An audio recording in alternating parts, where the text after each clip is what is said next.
चिल्ला रहे थे बचाओ बचाओ, तो नीरज भैया सिपाही को लगा कि कोई गिरा होगा राहगीर, तो उसने रस्सी डाली। अब बोले जो कोई हो तो ऊपर आ जाओ। अब दरोगा जी रस्सी पकड़ के चढ़े। अनुशासन देखिए पुलिस का। जैसे दरोगा जी रस्सी पकड़ के ऊपर चढ़े, एक हाथ कुआं बचा था, तभी कांस्टेबल ने देख लिया कि एसआई साहब हैं, तो रस्सी छोड़ के बोला जय हिंद साहब। सच बात बता। अच्छा इतनी बात होती तो ठीक था दादा। एसपी साहब आ गए, रस्सी फेंक के बोले दरोगा जी ऊपर आइए। अब दरोगा जी फिर ऊपर पकड़ के चढ़े। जब एक हाथ कुआं बचा था, तो इस बार दरोगा जी ने देख लिया कि एसपी साहब है, तो रस्सी छोड़ के बोले जय हिंद साहब। ये अनुशासन आपको कहीं नहीं मिलेगा।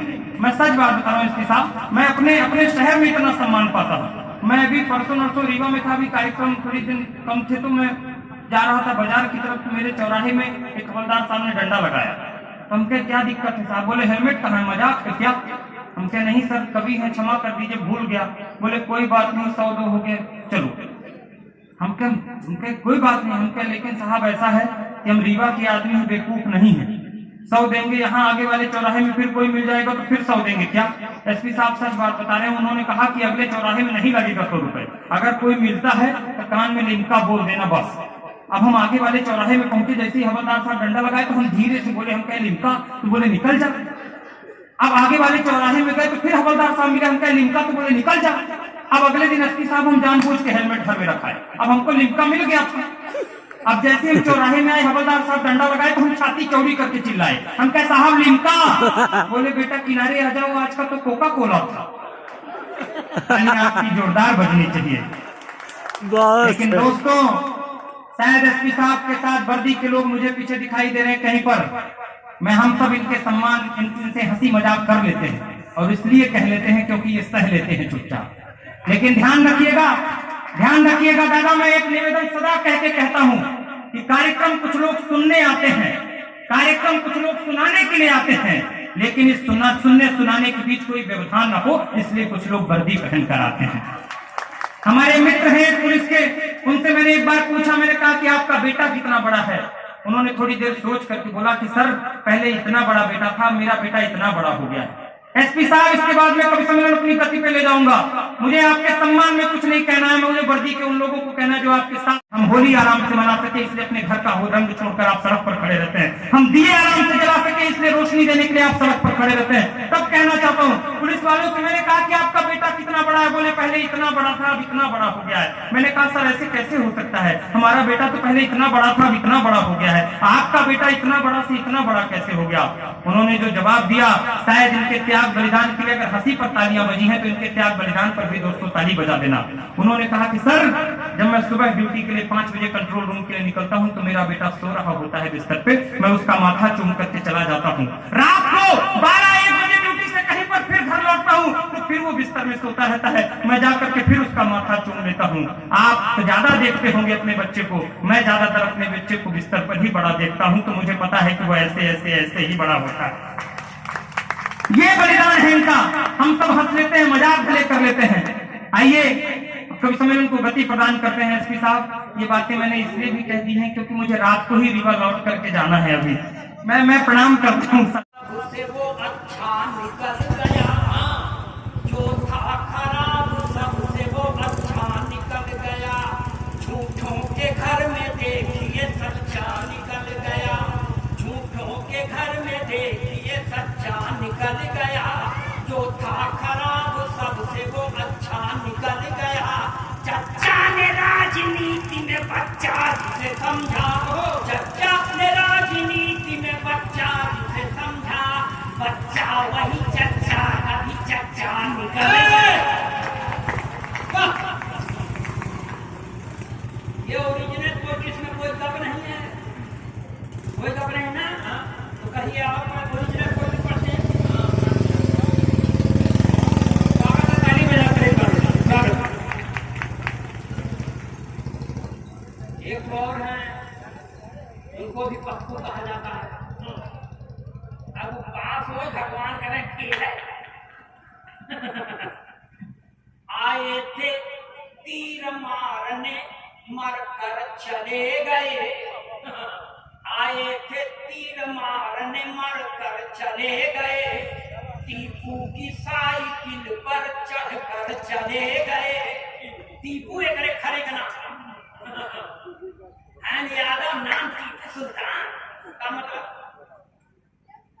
टीपू की साइकिल पर चढ़कर चले गए, आए थे तीर मारने मर कर चले गए।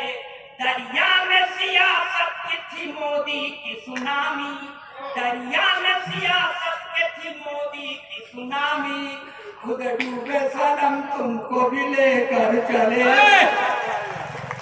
आप कहिए तो आप देखिए, हम थालों के दलदल से दूर हैं मिश्रा जी, इसलिए कि थाली के बैगन है, हमारे चरित्र का कोई भरोसा नहीं। हम जहाँ देखते हैं वहाँ वैसा रंग बदल लेते हैं, मगर अब भाजपा के खिलाफ हम नहीं पढ़ सकते, पढ़ने कौन है। तब का कहीं पढ़ी पढ़ा कोई गप नहीं। वाह वाह।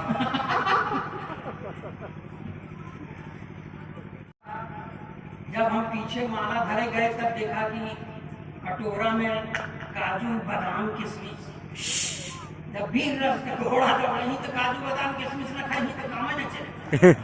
हम तो बिना सूखी रोटी या भूखे मारत तब करते, देखा 3 जने और चलाओ है। हम तो गेस्टन से परेशान है आपके भाई साहब। देखिए VIP गेस्ट आ गए, अब इनको रिसीव करिए, बैठाइए। आइए सर बैठिए, मंचों पर जगह है, जहां मन हो वहां बैठिए। अब चालू हो जाए। हाँ सर प्रणाम। हमके बहुत जने चिन्ह दिन हमारी नहीं चिन्ह।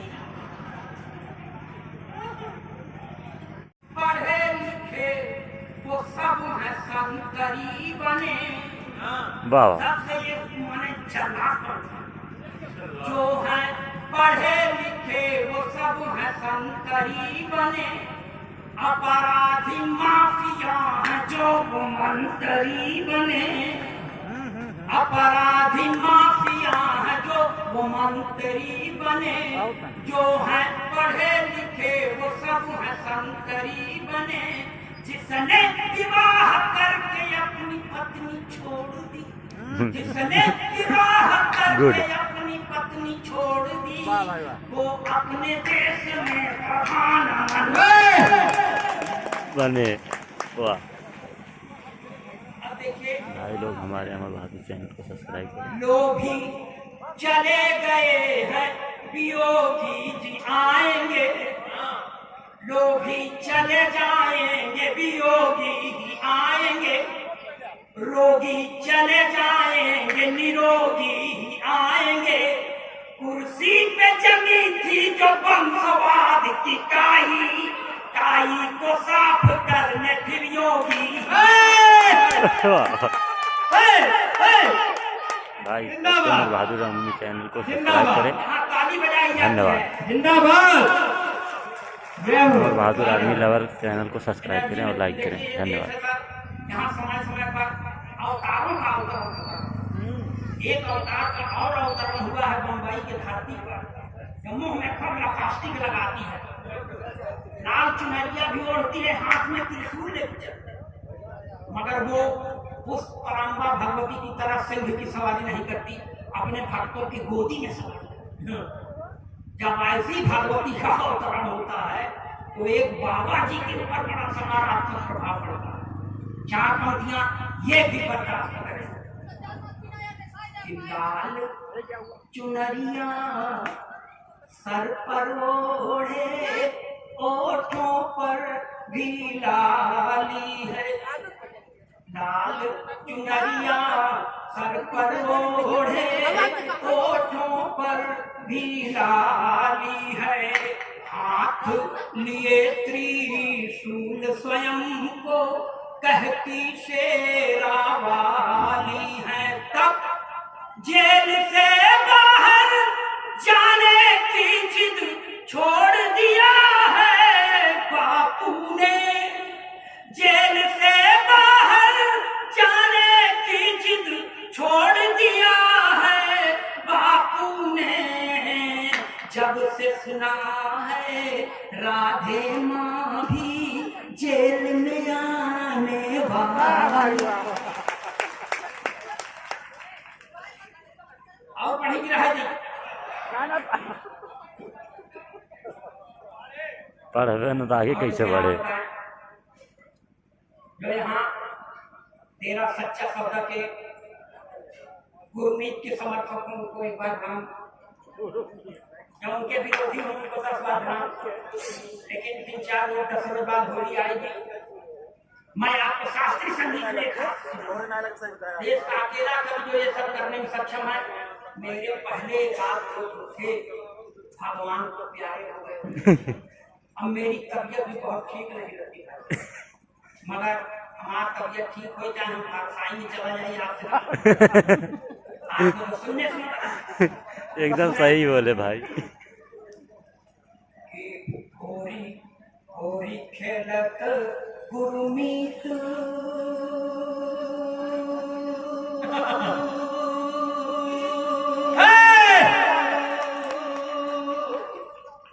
होरी खेलत गुरमीत तेरा बिच, होरी खेलत गुरमीत ताता थैया दिनक दिन, होरी खेलत गुरमीत तेरा बिच, होरी खेलत गुरमीत। तेरे कट धूम धूम ना धूम, होरी खेलत गुरमीत तेरा बिच, होरी खेलत गुरमीत। देवदूत संग रास रचायो, मैसेंजर ऑफ गॉड। देवदूत संग रास रचायो, रंग लगायो हनी प्रीत डेरा बिच, होरी खेलत गुरमीत डेरा बिच, होरी खेलत गुरमीत। अभी क्या है भैया, हम तो आपके दृष्ट, हम सबके मोहब्बत निभावे की स्थिति बनाइए बनता। ऐसे 4 साल हमारी मेरे पत्नी से सर बिल्कुल नहीं पटती, आपकी भले पटती हो, नहीं पटती, लेकिन 35 साल से निभावा। जानते हैं 4 साल जब शादी हो गया तो भाई साहब, तो मैंने अपनी पत्नी से कहा हमारा आपका पट नहीं है, तो कहती है कि पट नहीं रहा है तो क्या करें। हमने कहा करेंगे क्या, दूसरी शादी करेंगे। उसने कहा कि दूसरी शादी करबे आपन मुंह देख। हम कहा शादी से मुंह का क्या असर, तू मेरा मुंह मत देख, मेरा कॉन्फिडेंस दे। इसलिए मैं फुल कॉन्फिडेंस का करूँ, चाहे जय जस्ट चाहे जितना डिस्टर्ब कहीं, हम बिना सुनाए बैठे। ताली बजाइए, एनर्जी मिलती है। बहुत सही। कहाँ रहे ना बेटा, अबे तो बैठा रहे, 63 साल का जान ना रुके मनाई तो नहीं क्यों तुम रुके।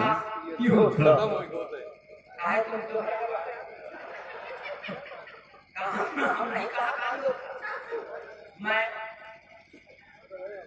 नारी शक्ति के द्वारा बहुत सताया हुआ, मगर मैं 63 साल का जरूर हूँ, लेकिन आप सब लोगों से बता दूं कि सिनेमा की औरतें हमें हीरोइन बहुत अच्छी लगती है। घर की औरत देखने लायक नहीं है, नहीं देखते, हीरोइन देखने लायक हम लोग देखते हैं, देखना चाहिए, देखना चाहिए, बहुत सही। और मैं गंगा के किनारे का रहने वाला हूँ। हेम जी आपको हाजिर नाजिर मान कर पहला गंगा जैसे सूख गई है जैसे। मैं एक दिन भगवान से कहा, भगवान मैं इसको ये व्याकरण की दृष्टि से एकदम सही है, कोई गलत सिद्ध करने वाला पैदा नहीं था, हालांकि हम लोग उसको देखे नहीं, मगर इसको आप छल छंद कर सकते हैं। मैं छंद कि मेरी जिंदगी हुई है गंगा के कछार जैसी, मेरी जिंदगी हुई है गंगा के कछार जैसी, इसमें जमी हुई है काई कैसे जाएगी। मेरी जिंदगी हुई है गंगा के कछार जैसी, इसमें जमी हुई है काई कैसे जाएगी। मैं सपरेटा के ही दूध जैसा हो गया हूँ, इसमें मर्रा भैंस की मराई कैसे आएगी। मैं सपरेटा के ही दूध जैसा हो गया हूँ, इसमें मर्रा भैंस की मराई कैसे आएगी। तो माया जैसी काया लेकर काली माँ डटी हुई है, मेरी जिंदगी में रोशनाई कैसे आएगी। माया जैसी काया लेके काली माँ डटी हुई है, मेरी जिंदगी में रोशनाई कैसे आएगी। कैटरीना या करीना मल्लिका बिपाशा जैसी हाई हाई दूसरी लुगाई कैसे आएगी। यही भजन मिश्रा जी भगवान के सामने हम पढ़ रहे थे, हमारी औरत ने देख सी लिया। तो न्यूटन से थर्ड लॉ ऑफ मोशन के तहत एक छंद उसने मुझ पर पढ़ा। कैटरीना से विवाह चाहते हैं आप नाथ, देह पहले अपनी सलमान सा बनाइए, असंभव लंका। कैटरीना से विवाह चाहते हैं आप नाथ, देह पहले अपनी सलमान सा बनाइए। और यदि करीना कपूर मन में बसी है, आप भी तो सैफ अली खान बन जाइए। मल्लिका बिपाशा राखी सामंत भी मिल जाए, पहले तो खाली पहलवान बन जाइए। और यदि नहीं बन सकते हैं आप नाथ, जाके दरिया में डूब कर मर जाए। चलिए इतना कह देती हमको संतोष हो जाता भाई साहब। लेकिन एक कदम और आगे बढ़ती है। देखिए बहुत ही धार्मिक महिला है, उसको रामचरितमानस भी पढ़ती है, उसे रघुवंशियों का ज्ञान है, और वो महाभारत भी पढ़ती है, उसको भरतवंशियों जिसने युधिष्ठिर पढ़े थे उसका भी ज्ञान है उसे। तो उसने आध्यात्मिक चरित्रों से मुझे समझाने का प्रयास किया। ले जाइएगा, इसको कहते हैं चरित्र सुधार यंत्र, गाढ़े बखत पर आप लोगों की काम आए। लालच बुरी बला है जान लीजिए श्रीमान, थोड़ा आप करेंगे मैं ज्यादा कर जाऊंगी। पढ़ी लिखी औरत, लालच बुरी बला है जान लीजिए श्रीमान, थोड़ा आप करेंगे मैं ज्यादा कर जाऊंगी। एक ही लुगाई से काम न चलाया तो मैं भी सोचने पे मजबूर हो जाऊं। लालच बुरी बला है जान लीजिए श्रीमान, थोड़ा आप करेंगे मैं ज्यादा कर जाऊंगी। एक ही लुगाई से काम न चलाया तो मैं भी सोचने पे मजबूर हो जाऊंगी। रघुवंशियों के पद चिन्हों पे चलोगे तो मैं भी भरतवंशियों की नीति अपनाऊंगी। रघुवंशियों के पद चिन्हों पे चलोगे तो मैं भी भरतवंशियों की नीति अपनाऊंगी। राजा दशरथ का चरित्र भा रहा है तुम्हें, मैं भी महारानी द्रौपदी हो जाऊं। जैसे भुजदंडों की मछलियां पकड़ती जाती थी, वैसे वैसे मेवाड़ भूमि की चिंता बढ़ती जाती थी। घर में भी भूकंप और मुगल के राज आक्रमण होते थे, चंद विभीषण जो वही गद्दारी का विष होते थे। ये एक समय की साजिश थी, ये एक काल की साजिश थी। इस साजिश के साक्षी हो लो राणा चेतक के साथ साथ भारत माता की। दोस्तों, हम अपनी सरहदों पर आदरणीय कहीं कमजोर नहीं है। जब भी इस देश पर आक्रमण हुए हैं, इस देश की सेनाओं ने बहुतों जवाब दिया है। हमारी दिक्कत क्या है, हमारी कमजोरी क्या है, चार पंक्तियां वो भी पढ़े देता हूं, कविता आगे बढ़ाता हूं। अरे युद्ध नहीं जीते जाते हैं इन जज्बाती नारों से, ये इतिहास लिखा जाता है खून सनी तलवारों से। बाहर के दुश्मन से तो हम जंग जीत ले जब चाहे, हम तो बाजी हार रहे हैं भीतर के गद्दारों से। हम तो बाजी हार रहे हैं भीतर के गद्दारों से। पंक्तियां सुनिएगा। मुगलों के राजा अकबर ने हल्दी घाटी के युद्ध का दृश्य प्रस्तुत कर रहा हूं। पता नहीं आपका तादाद को मंच के साथ कितना होगा, ये आप ही तय करेंगे। लेकिन देश के बड़े और महंगे कवियों ने बताया कि युद्ध के दृश्य में जब ध्वन्यात्मकता होती है, हथियारों के चलने का स्वर जब कविता में फूटता है तो कविता बड़ी हो जाती है। प्रयास मैंने किया है, आशीर्वाद आप सबसे मांगता हूं। मुगलों के राजा अकबर ने षड्यंत्र रचा, आघाती था लेकिन प्रताप का तेवर भी तेजाबी था, प्रतिघाती था। अकबर ने राजा मान सिंह को सेनापति बनवाया था, रजपूती सेना के खिलाफ रजपूतों को भड़काया था। रणक्षेत्र बनी हल्दी घाटी, चतुरंग शत्रु अड़ी अड़ी हुई, उसके विरुद्ध थी राणा की बलिदानी सेना खड़ी। क्या बात है, वाह। इस बीच युद्ध का शंख बजा, ढोल बजे, मृदंग बजे, घड़ियाल बजे, घन घनन, जुझारू युद्ध जंग बजे, बजती तेज तलवार बजी, मुगदर बची तलवार बजे, बंदूकों की शहनाई संग तोपों के मुखर ताल बजे, वो भारी फौजी खन खन चुनिया छम छम छम बजी, जन जन जनाब झंझन रहा, दुश्मन की गर्दन नाम बजी, हरियों की डोरी धन धन और तीर बोलते संग संग, घोड़ों की घंटी टन टन, हाथी का घंटा घन घन, अरे सिर कटकर गिर जाते थे पर लोथे ही अड़ती रहती थी और कहीं विलक घर से होकर बस बाजू मिलती है। इतिहास के पन्ने पलट के देख लेना, जगमल और कल्ला राठौर की कहानी जिस दिन पढ़ोगे मेरी कविता सिद्ध हो जाएगी। कल्ला राठौर का सिर कट गया था, जगमल को अपने कंधों पर बैठा करके 17 किलोमीटर की यात्रा की थी, तब ये पंक्तियां पढ़ने सिर कटकर गिर जाते थे पर लोथे ही अड़ती रहती थी और कहीं विलक घर से होकर बस बाजू लड़ती रहती थी। जिसको भगवान बेटा चेतक उसका बख्तर कट जाता था, जिसको भाला घुस